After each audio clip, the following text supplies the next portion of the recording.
discrimination. 100 years later, the Negro lives, crippled by the manacles of segregation and the chains of discrimination. 100 years later, the Negro lives in a lonely island of poverty in the midst of a vast ocean of material prosperity. 100 years later, the Negro is still languished in the corners of American society and finds himself in the exile in his own land. So, we've come here today to dramatize a shameful condition. In a sense, we've come in our nation's capital to a check. When the architects of our republic wrote the magnificent words of the Constitution and the Declaration of Independence, they were signing a promissory note to which every American was to fail care. This note was a promise that all men, yes, black men, as well as white men, would be granted the unalienable rights of life, liberty, and the pursuit of happiness.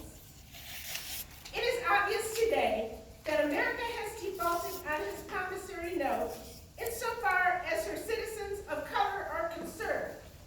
Instead of honoring the sacred obligation, America has given the Negro people a bad check, a check which has come back marked insufficient funds. But we refuse to believe that the Bank of Justice is bankrupt. We refuse to believe that there are insufficient funds in the great vaults of opportunity of this nation. So we've come to cash this check, a check that will give us, upon demand, the riches of freedom and the security of justice. We have also come to this hallowed spot to remind America of the fierce urgency of now. This is no time to engage in the luxury of cooling off, to take the tranquilizing drug of grandulism. Now is the time to make real the promise of democracy. Now is the time to rise from the dark and desolate valley of segregation to the sunlit paths of racial justice. Now is the time to lift our nation from the quicksands of racial injustice to the solid rock of brotherhood.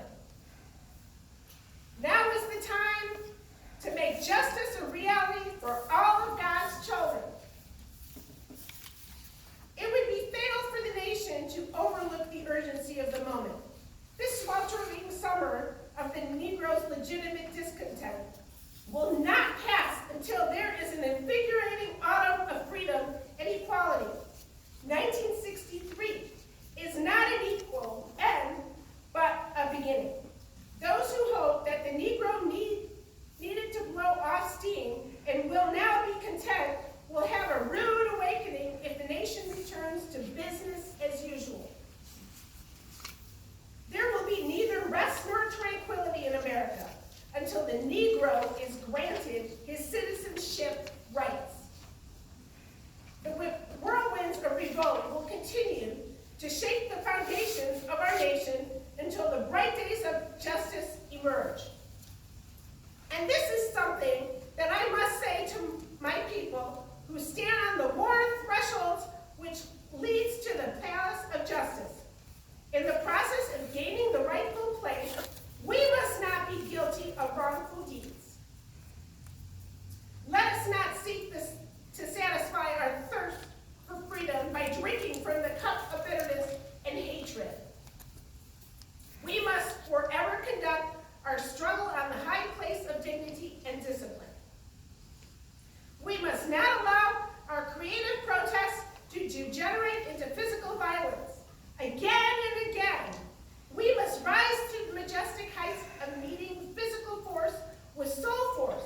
The marvelous new militancy which has engulfed the Negro community must not lead us to distrust all white people, for many of our white brothers, as evident by their presence here today, have come to realize that their destiny is tied up with our destiny.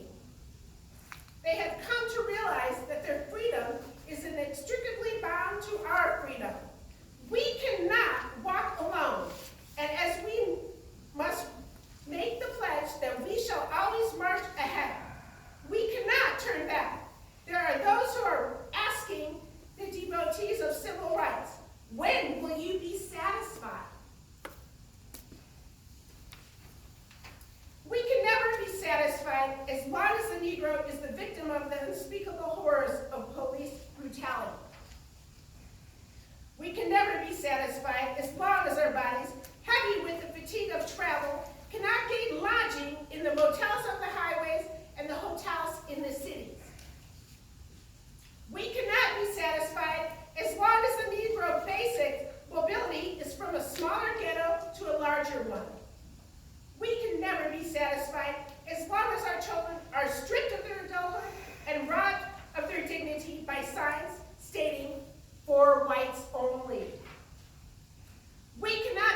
veterans of creative suffering.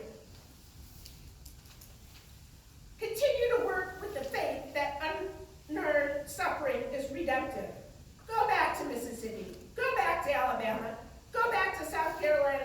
Go back to Georgia.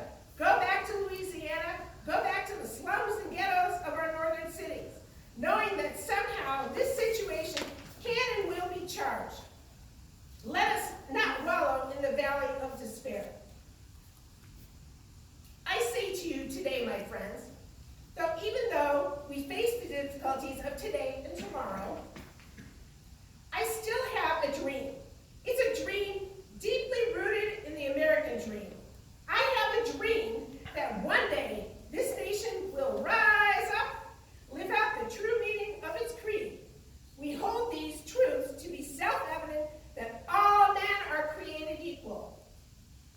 I have a dream that one day on the red hills of Georgia, some of former slaves and the sons of former slave owners soon will be able to sit down together at the table of brotherhood. I have a dream that one day even the state of Mississippi, a state sweltering with the heat of injustice,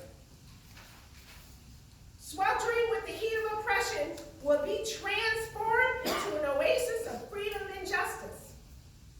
I have a dream that my 4 little children will one day live in a nation where they will be not judged by the color of their skin, but by the content of their character. I have a dream that one day in Alabama, with its vicious racist, with its governor having his lips stripped with the words of interposition and nullification, one day, right there in Alabama, little black boys and black girls will be able to join the hands with little white boys and white girls as sisters and brothers.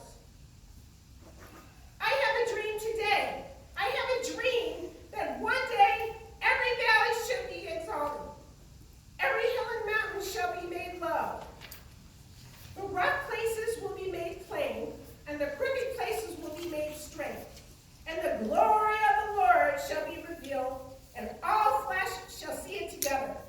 This is our hope. This is the faith that I go back to the South with.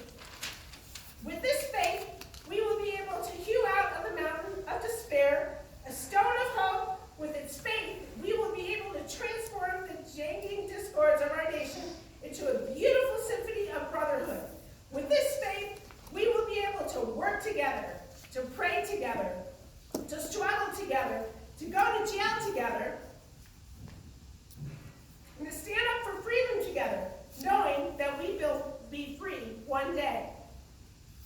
This will be the day when all of God's children will be able to sing with new meaning.